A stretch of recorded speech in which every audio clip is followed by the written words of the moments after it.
You're listening to Tapped In, Buncombe County's half hour to empower on WRES 100.7 FM in Asheville. Listen up and get tapped into local important resources, information, and topics. Learn more about the topics of today's show at buncombecounty.org. Okay, it's time to get tapped in. Hello, and greetings to all that are listening to my voice. This is Tapped In. I'm your host, Rasheeda Hall. And I'm Leonard Jones. Leonard and I come to you from Communications and Public Engagement Department of Buncombe County, often referred to as CAPE. And we are so very excited today. It's going to be a great day. But before we get into today's show, we would like to have a back-to-school vaccination PCA to put out there. As you send your kids off to the new school year, Buncombe County Health and Human Services wants to remind parents and guardians about the important role that vaccines play in our health and wellness for our community. Getting vaccinated protects our children from serious illness and helps prevent the spread of contagious disease in our schools and communities. In North Carolina, all children must be vaccinated against certain diseases such as measles and mumps. Proof of required immunizations and health assessments are required within 30 days after the first day of school for kindergartners, 7th graders, and 12th grade students.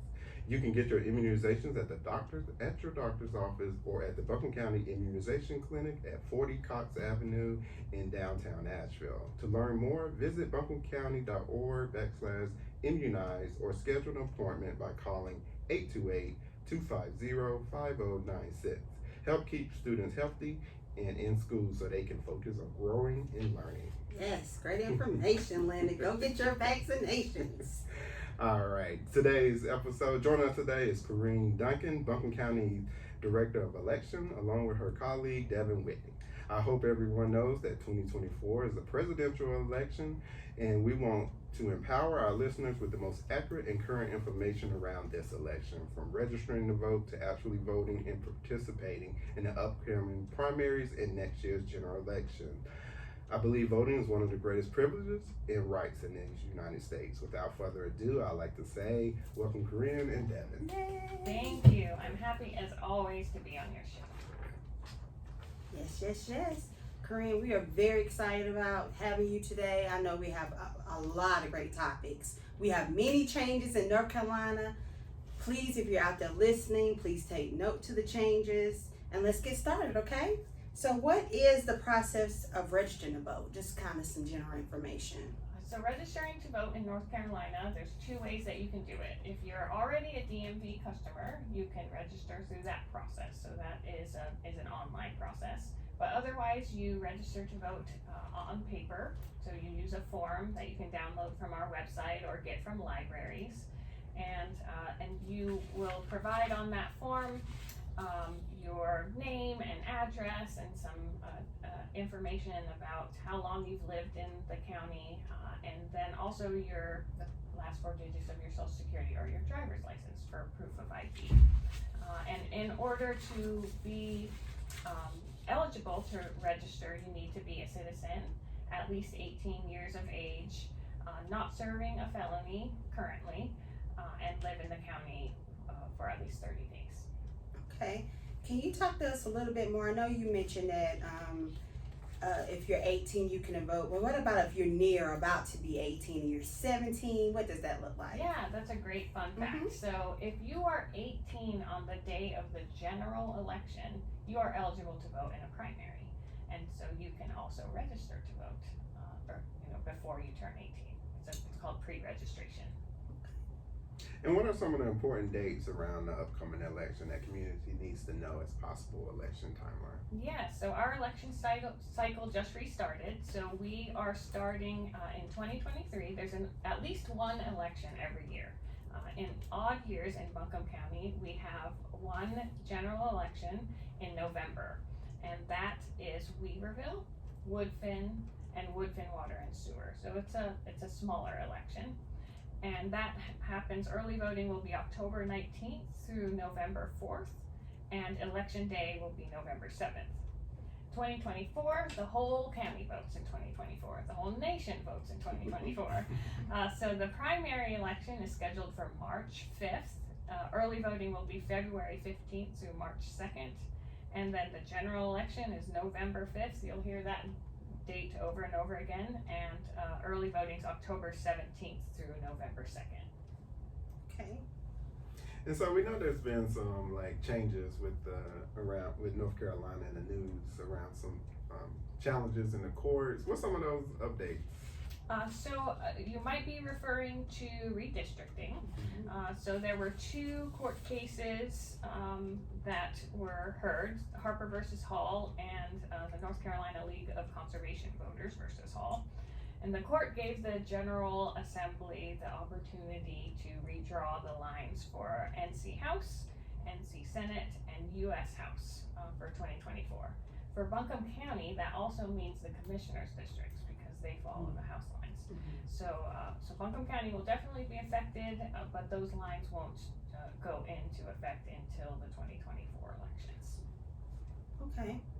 And like Leonard said, it's been some court disputes and some legal rulings by the state Supreme Court. Let's talk a little bit about the voters and the IDs. What is that? How has that changed this year for North Carolina? That's right. That's another one. So photo ID will be required for voting starting this year. So if you are eligible to vote in the municipal election, Weaverville, Woodfin Water and Sewer, you will be required to show an ID, and it's a photo ID.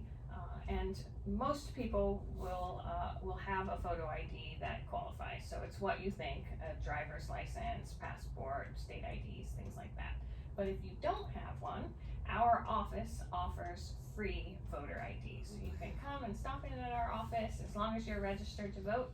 You can stop in, fill out a form, take your picture, and we'll print an ID out for you. Corinne, I know just by working with the county, I know that the voter registration, your building, that has changed a little bit. Where is what's the new address? Yeah, our office is one of the favorite ones to get moved around. So we're at 59 Woodfin Place, and that's at the corner of Charlotte and the intersection to 240. Okay. So I did have a question just to follow up on that photo ID. So the county is offering free photo IDs. What happens if someone is not aware and just show up to the polls thinking they can't have they didn't require an ID? Yes, thank you for that question. So everyone who shows up and is eligible or just thinks they are eligible to vote will be able to vote. Okay. So for photo ID, there are exceptions. So if you fall under one of those exceptions, for some reason you couldn't get an ID, there are several exceptions, then you can qualify that way. You can also vote provisionally, of course, and then you can go get a photo ID from our office during that period and cure it that way. And then just also, just as we talk about the various things we're hearing in the news, what about felons? You mentioned, what's the rules around that for clarity? Yep, so the felon laws changed back to the way they were in 2020. Okay. Which is you are re-eligible to register to vote once you have served your sentence. So that includes any supervision. So the big thing to remember is that you have to re-register. So once you are eligible again, go and get re-registered. That is great information. Thank you for sharing that with us today. Let's talk about, and I know the county was very excited about the express vote ballot process. Let's talk about that. Yes, the county's excited and I'm excited. I think that it's a real win-win for operations and for voters. So the express vote is going to be what you'll see when you go to early vote. And essentially it's just a fancy pen. So voters are going to use it to mark their ballot on a screen. It's not a tabulator and it doesn't replace a paper ballot. You still have a paper ballot. So you'll come in, check in just like you normally do. The check-in station will give you a ballot, which is a smaller piece of paper than you normally get. And you'll take that to the express vote machine and put it in, and then you'll make your selections on a touch screen. Those selections will then print out after you've had a chance to review them. You can review them as much as you want. that'll print out, and it's of course readable, so then you can read it too if you want to verify your selections that way. And then you go and put it in the tabulator just as you normally do and get your I voted sticker. That's great. So we think that it'll be a more efficient process, will be faster voting. And we're really looking forward to having that offering. The other great thing about Express Votes is that they come with a lot of ADA capabilities. So there are sight, hearing, and tactile enhancements, including things that people like changing the contrast on the screen or making the font bigger. Yes. So, and that's available to any early voter now. That is great. Will it be available at all the early sites? Yes, all early voting sites will have Express Votes. Yes. So I also have a question. We know in 2020 there was a lot around mail-in ballots. How will that work in this upcoming? We know we was in a pandemic during 2020, but now, kind of went back to pre-pandemic kind of activities. So Regular business gone. Yeah, so 2020 definitely popularized absentee by mail. So a lot of people used it and they got familiar with it, and whenever people use something and understand how it works, then they feel more comfortable using it in the future. So in 2022, we did have an increase, but not a giant increase in nothing like 2020. So we expect a similar pattern this upcoming election. You will need to have a copy of a photo ID with your absentee ballot this time. And you will have a notary or 2 witnesses. In 2020, it was a notary or just 1 witness, but now it's back to the original law. So notary or 2 witnesses. Any witness? Can it be family members? Just anyone that you know? Yes. Okay. Yep. Okay. So what are the resources available if the residents have challenges at the polls? I know everybody is in a different role when they go there, so how can they continue to be supported? They have questions or need some guidance? Yes, so there are so many people. One of the magical things about elections is how many people come together to put on elections. So, and all of the people that care about elections.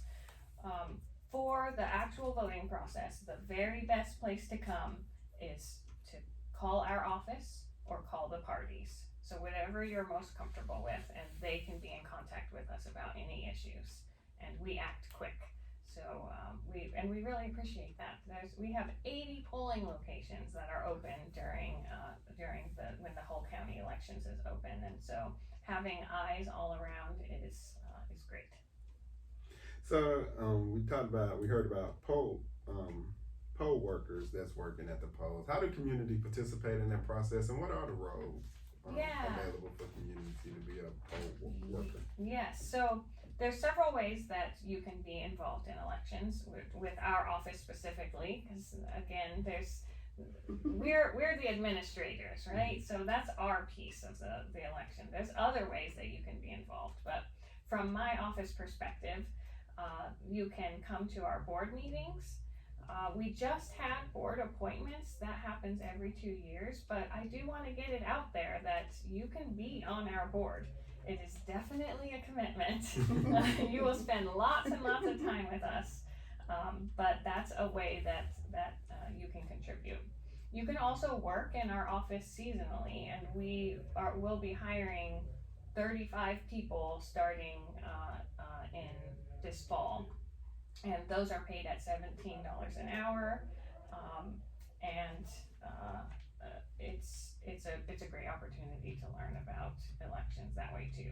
And the other fantastic thing about those positions is they often will help you move on to other things. We've had several of our people in elections move into other county positions, so it's a nice place to learn about local government. Okay. And also a nice place to work.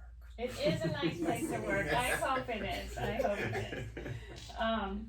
As far as poll workers, that is our biggest need. We hire 600 poll workers in a big election, and there's two types of those. There are early voting workers and there are election day workers. Early voting workers work for 17 days, and they do a shift. So we have 2 shifts each day. That's $14 an hour for a worker, and then $16 an hour if you're more managing a location. And then for election day, that's a big long day, 16 hours. So we're not kidding about it being a long day. You have to set up, and there's a lot of things that go into it. But that's $300 if you're a chief judge, $225 for a party judge, and $200 for assistants. But we're really looking for people who are confident, they're comfortable using laptops, they like the team environment, they can work as part of a team well, they can work those long days and commit to that time period, do training, be reliable, and also stay nonpartisan. It's not a political environment at the polling sites. Thank you for stating that. And I know sometimes when we're out, what I love to see is our aging population often working those polls, right? So how can we get our youth involved? Because I know that's been one of your goals, involving our youth and making it available for them to possibly get some positions during this process. Yes, absolutely. Mm-hmm. So there are several things that we're doing. One of them is working with the high schools. High school student assistant program is something that North Carolina has.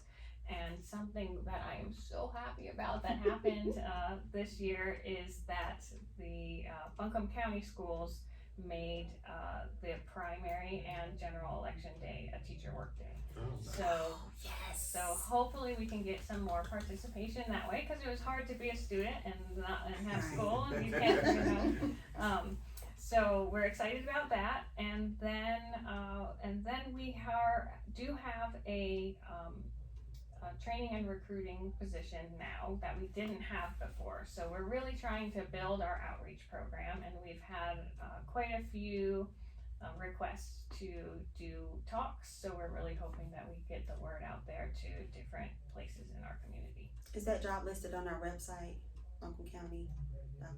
The position you just said that was open? Oh, sorry, I'm sorry. We had that. We Okay. got that one. Okay. Yes.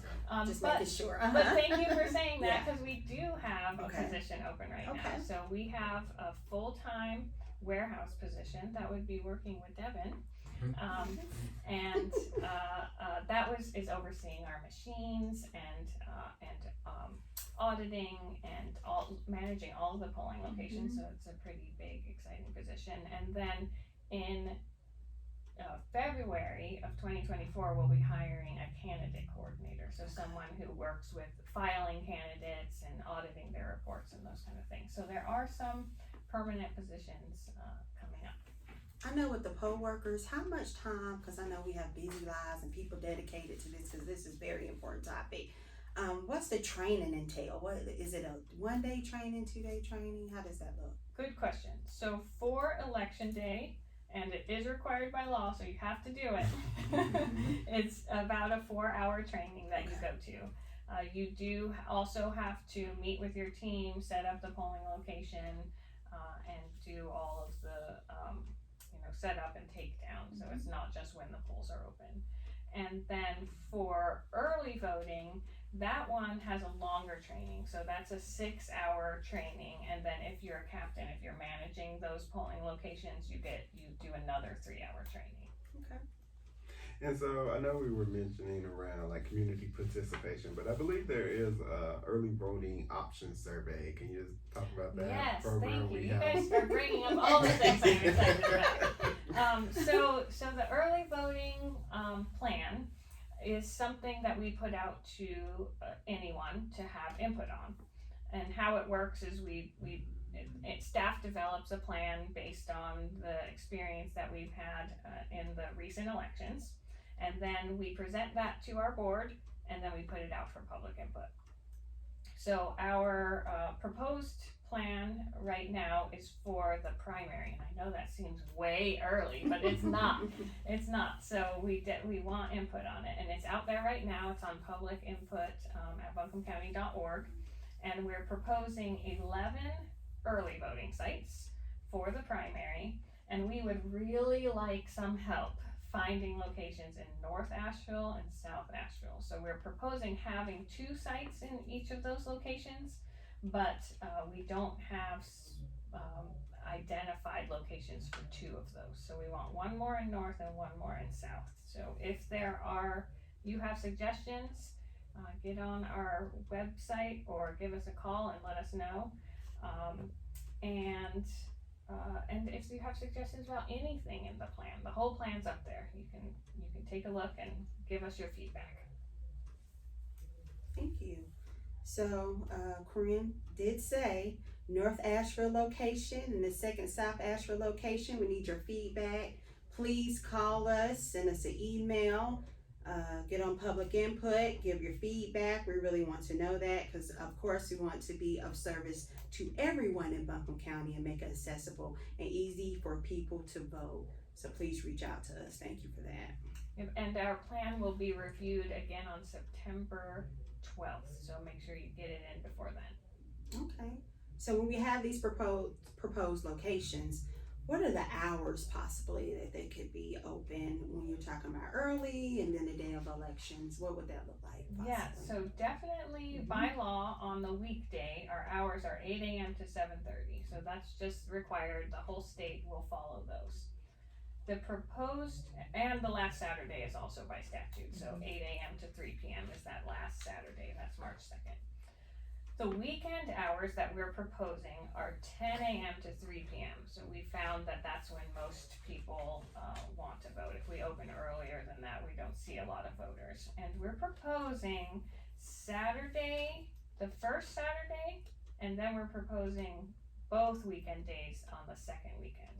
So Saturday, February 17th, Saturday, February 24th, and Sunday, February 25th.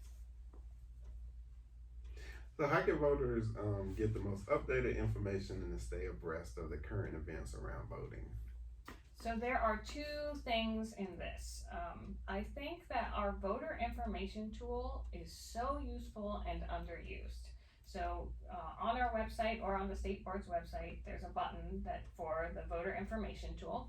You go on there, you put your name in there, and it brings up all kinds of information. So you can verify your registration status, you can make sure that it's updated, you can see that your address is correct, but most useful during election, you can get your sample ballot there. So you can see what is going to be on your ballot and do your research, and you can print that off and you can mark it and take it to the polls with you. So that's really useful. And you can also see all the elections that you voted in. Okay. You can find your voting locations for both election day and early voting. Because remember, during early voting, you can go to any site, but election day, you need to go to your assigned polling location. Do you know when the proposed locations will be finalized so people can get the most current information? When would that decision be made? So that is up to our board. On September 12th, they'll do an initial review. If they're happy with the plan, then they can do it then. But we do have a second meeting scheduled in October in case they would like changes. So I would say by the end of October, we'll know what our early voting plan is for the general. Can you explain the role For of the primary, I'm sorry. Oh, no problem. Can you explain the role of a poll watcher? That's another thing you kind of hear often about. That's Yeah, true. so the poll watcher, I think what you're talking about are the observers. So and people do call them poll watchers. So Okay. there's kind of 2 of them that happen at polling locations that you'll see when you go and vote. There are people who are outside, they're outside of the 50-foot buffer zone. So there's this zone around every polling location where within 50 feet only voters can go in. So you'll see all of the campaigners and everybody else outside of that. Those people can be anyone. So those don't get on a list or anything like that. But there are observers that are inside the polling locations, and those are appointed by the political parties. So 5 days before when they are to serve, we get notice from the parties that these people will come into the polling locations, and their role is to just sit and observe. Like, observer is what they're supposed to be doing. They are observing. So if they see see something that they have questions about, then they can ask the chief judge. They can take notes. They can bring that information back to their party, and it's another way that we can communicate. And are they associated with any particular party, or is that just nonpartisan as well?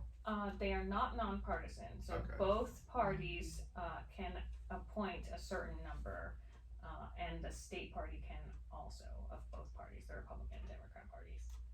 Unaffiliated can also, if there is a candidate that is unaffiliated. And what are the parties? We heard something recently around a no labels party. Can you explain just what the options are? Yeah, so of course there's the Republican, Democrat. We also have the Green Party. It changes so much. So the Green Party and the Libertarian Party, and then the No Labels Party just became, the state board just announced that they were going to accept that at the state conference. And so when the primaries come up, can you vote if you're not party affiliated, or do you have to be a party affiliated to vote in the primary? Yes, so that's a great question. Primaries are really interesting. So primaries are where the parties or the institution is narrowing the number of candidates for the general election. So that means that the Democrats are narrowing, the Republicans are narrowing. In this case, for Buncombe County, the city of Asheville is narrowing because they are nonpartisan. Okay. But long story short, yes, North Carolina is a semi-open primary. So that means that if you're unaffiliated, you can vote, but you have to choose, which party you are going to vote with. And you can vote just unaffiliated,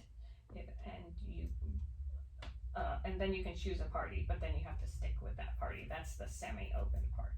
A fully open primary would mean you could switch back and forth, but that's not the case here. Okay. And I think we're about to wrap up our time here. So just as we end each show, we'd like to just go around the table and just drop, whatever information you would like the listeners to know, to walk away with from today's episode. Something that I have just been talking a lot about lately is how our office is truly a place where you can come and watch everybody working together. You don't have to hope that that's something that's going to happen in the future. It is happening. You can come to their office, you can see it, you can be part of it, you can be a poll worker, and it's something that I treasure about elections administration. I would like to say, go out and vote. Mm-hmm. Please vote. That's one of the most important things that you can do as a person. So I encourage everyone, we're out there voting, just treat the process with integrity and be nice to people and kind and be respectful to the poll workers and know that they're doing the best that they can. And I'm just very excited about this year. So I just encourage people to go out and vote and bring your ID. Yes. And I'd just like to echo that as well. It's very important to vote. That's a privilege in this country, and we should really participate in that process and help just keep our democracy strong. And so just as Buncombe County, we do have this survey out there, which is the Buncombe County Primary Election Early Voting Options Survey. The survey closes Friday, September the 8th. And you can find that survey on our engage.buncombecounty.org/Board of Elections. So we strongly encourage the community to get out to help us find some locations for early voting locations. So please participate in that process. And as we said, remember, go out and vote, bring your ID, and bring a friend with you. So Bring a friend. Yeah, friend and family. And so, Corinne, we enjoy you coming to speak with us on today's Tapped In, and I hope everyone have a great and lovely day. Thank you. Thank you for listening to Tapped In, Buncombe County's half hour to empower, here on WRES 100.7 FM in Nashville.